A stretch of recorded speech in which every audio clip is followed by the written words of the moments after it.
Thank you, Mr. President. I rise in support of this amendment.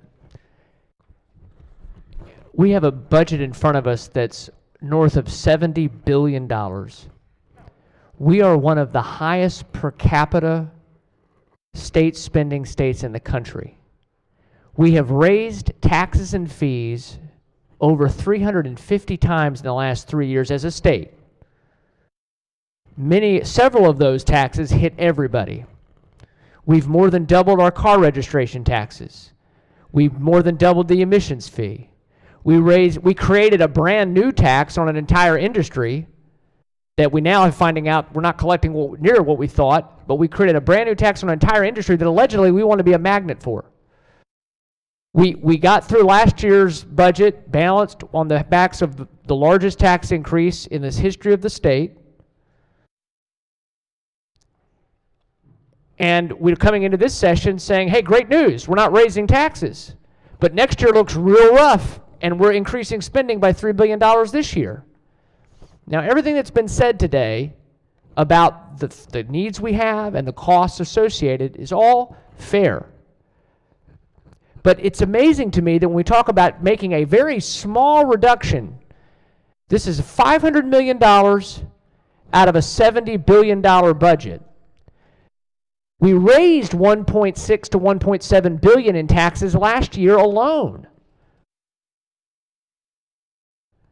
And we're talking about trying to give a little back, make government have to take a haircut.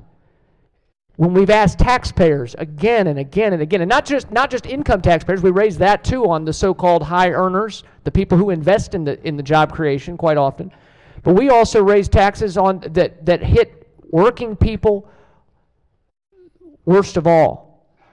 So now we're here with a budget where, hey, great, we're not raising taxes, but we already are charging you a massive cover charge just to live in Maryland. So what this amendment does, and yeah, 5%, not easy to just say 5%. So you can throw up there's all kinds of things you can say, hey, well, this would cut this could cut that. Yeah, but we've got to start making some tough choices.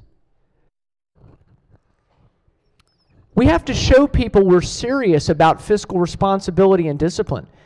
The taxpayers of Maryland have watched the news where they see audit after audit coming, and we're addressing some of those here, and we've been working on it in a bipartisan way, which we have. But they're watching that, and they're going, what am I paying for? So we're walking into this with this amendment. The idea is to say, let's have agencies find 5%, exclude public safety, but 5% would amount to about $527 million. And there are multiple taxes you could either scale back or eliminate that we just put in place if you did that. Or you could just save the money for next year. Again, this budget is growing significantly in the face of shortfalls or deficits next year. So I would say we should support this amendment, vote to make these tough cuts.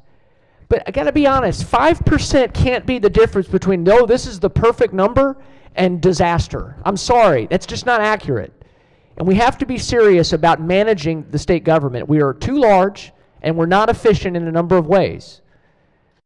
So it leaves us in a situation where when we have people who really need it, who we all agree are people we should take care of from a taxpayer perspective, it leaves us having to scramble because we're not getting serious about a lot of other areas of state government where we really could pare back expenses. The state government's grown exponentially in the last several years.